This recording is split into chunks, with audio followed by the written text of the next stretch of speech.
വർഷം 1872. അറ്റ്ലാന്റിക് സമുദ്രം. കടലിൻ്റെ നടുവിലൂടെ ഒരു കപ്പൽ നീങ്ങിക്കൊണ്ടിരിക്കുകയായിരുന്നു. ദൂരത്തു നിന്ന് നോക്കിയപ്പോൾ എല്ലാം സാധാരണ പോലെ തോന്നി. പക്ഷേ അടുത്തെത്തിയപ്പോൾ ആ കപ്പലിൽ ഒരു മനുഷ്യൻ പോലും ഉണ്ടായിരുന്നില്ല. ക്യാപ്റ്റനില്ല, ക്രൂവില്ല, യാത്രക്കാരില്ല. എന്നാൽ ഭക്ഷണം അവിടെയുണ്ട്, വെള്ളവും അവിടെയുണ്ട്, ചരക്കുകൾ അതേപടി. ഒരു പോരാട്ടത്തിൻ്റെയും ലക്ഷണവുമില്ല. അപ്പോൾ ആ കപ്പലിലുണ്ടായിരുന്ന എല്ലാവരും എവിടെ പോയി? ഇതാണ് the Mary Celeste mystery. 1872 November 7 ന്യൂയോർക്കിൽ നിന്ന് ഒരു വ്യാപാര കപ്പൽ യാത്ര തുടങ്ങി. പേര് Mary Celeste. Captain Benjamin Briggs, അദ്ദേഹത്തിൻ്റെ ഭാര്യ, 2 വയസ്സുള്ള മകൾ, 7 പരിചയസമ്പന്നരായ ക്രൂ അംഗങ്ങൾ, ആകെ 10 പേർ. ലക്ഷ്യം ഇറ്റലിയിലെ ജിനോവ. കപ്പലിൽ ആയിരക്കണക്കിന് ബാരൽ ഇൻഡസ്ട്രിയൽ ആൽക്കഹോൾ ഉണ്ടായിരുന്നു. എല്ലാം സാധാരണ യാത്ര പോലെ തന്നെ ആരംഭിച്ചു.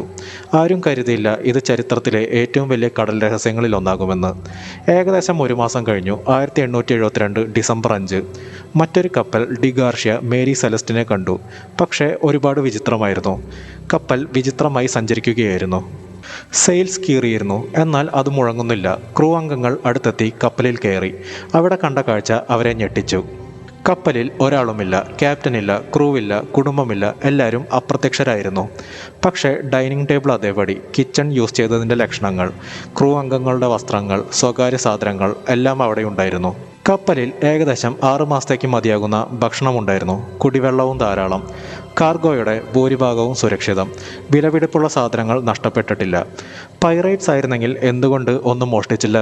ഒരു കാര്യം മാത്രം കാണാനില്ല, ലൈഫ് ബോട്ട്. അതിൻ്റെ റോപ്പ് മുറിച്ച നിലയിലായിരുന്നു. ഇതൊരു പക്ഷേ ക്രൂ സ്വയം കപ്പൽ വിട്ടുപോയതിൻ്റെ ലക്ഷണമായിരിക്കാം. പക്ഷേ എന്തിനായിരുന്നു അവർ അങ്ങനെ ചെയ്തത്? ആദ്യത്തെ തിയറി പൈറേറ്റ്സ്, പക്ഷേ മോഷണം നടന്നിട്ടില്ല. രണ്ടാമത്തെ തിയറി മ്യൂട്ടിനി, ക്രൂ ക്യാപ്റ്റനെ കൊന്നു രക്ഷപ്പെട്ടു. പക്ഷേ രക്തമില്ല, പോരാട്ടത്തിന് തെളിവുമില്ല. കപ്പലിലുണ്ടായിരുന്നത് ഇൻഡസ്ട്രിയൽ ആൽക്കഹോൾ ആയിരുന്നു. ചില ഗവേഷകർ പറയുന്നത് ചില ബാരലുകളിൽ നിന്ന് ആൽക്കഹോൾ വേപ്പർ പുറത്തു വന്നിരിക്കാം.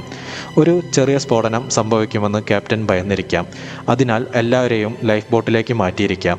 കപ്പലിനെ റോപ്പ് കൊണ്ട് ബന്ധിപ്പിച്ചിരിക്കാം. പക്ഷേ കടൽ ശക്തമായപ്പോൾ റോപ്പ് പൊട്ടിയിരിക്കാം. അപ്പോൾ മേരി സെലസ്റ്റ് ഒറ്റയ്ക്ക് ഒഴുകിപ്പോയി. ക്രൂ കടലിൽ നഷ്ടപ്പെട്ടിരിക്കാം. ഇത് ഇന്ന് ഏറ്റവും കൂടുതൽ അംഗീകരിക്കപ്പെടുന്ന തിയറിയാണ്.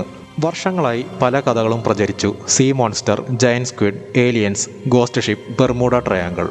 പക്ഷേ ഇവയ്ക്കൊന്നും ശാസ്ത്രീയമായ തെളിവുകളില്ല. അതുകൊണ്ട് തന്നെ ചരിത്രകാരന്മാർ ഇവയെ ഗൗരവമായി കാണുന്നില്ല. കപ്പൽ ജിബ്രാൾട്ടറിലേക്ക് കൊണ്ടുപോയി. വിപുലമായ അന്വേഷണം നടന്നു. ക്യാപ്റ്റനെക്കുറിച്ചും ക്രൂവിനെക്കുറിച്ചും ഇൻഷുറൻസ് ഫ്രോഡ് വരെയും പരിശോധിച്ചു. എന്നാൽ ഒരു കുറ്റകൃത്യത്തിൻ്റെയും തെളിവ് ലഭിച്ചില്ല. അവസാനം കേസ് പരിഹരിക്കപ്പെടാതെ അവസാനിച്ചു. 150 വർഷത്തിലേറെ കഴിഞ്ഞിട്ടും മേരി സെലസ്റ്റ് ലോകത്തിലെ ഏറ്റവും പ്രശസ്തമായ ഗോസ്റ്റ് ഷിപ്പ് മിസ്റ്ററി ആയി തുടരുന്നു. കപ്പൽ കണ്ടെത്തി, പക്ഷേ അതിലുണ്ടായിരുന്ന 10 പേരെ ഒരിക്കലും കണ്ടെത്തിയില്ല. അവർ കടലിൽ നഷ്ടപ്പെട്ടതാണോ? അല്ലെങ്കിൽ ചരിത്രം ഇന്നും മറച്ചുവെച്ച മറ്റെന്തെങ്കിലും രഹസ്യമാണോ? ഇതിനു പിന്നിൽ നിങ്ങൾക്ക് എന്താണ് തോന്നുന്നതെന്ന് കമൻറ്റ് ചെയ്യുക. അതുപോലെ ചാനൽ ആദ്യമായിട്ടാണ് കാണുന്നതെങ്കിൽ സബ്സ്ക്രൈബ് ചെയ്യാനും ചാനൽ ഫ്രണ്ട്സിന് ഷെയർ ചെയ്ത് കൊടുക്കാനും മറക്കരുത്. നാളെ ഞാൻ മറ്റൊരു വീഡിയോ ആയിട്ട് വരുന്നതായിരിക്കും.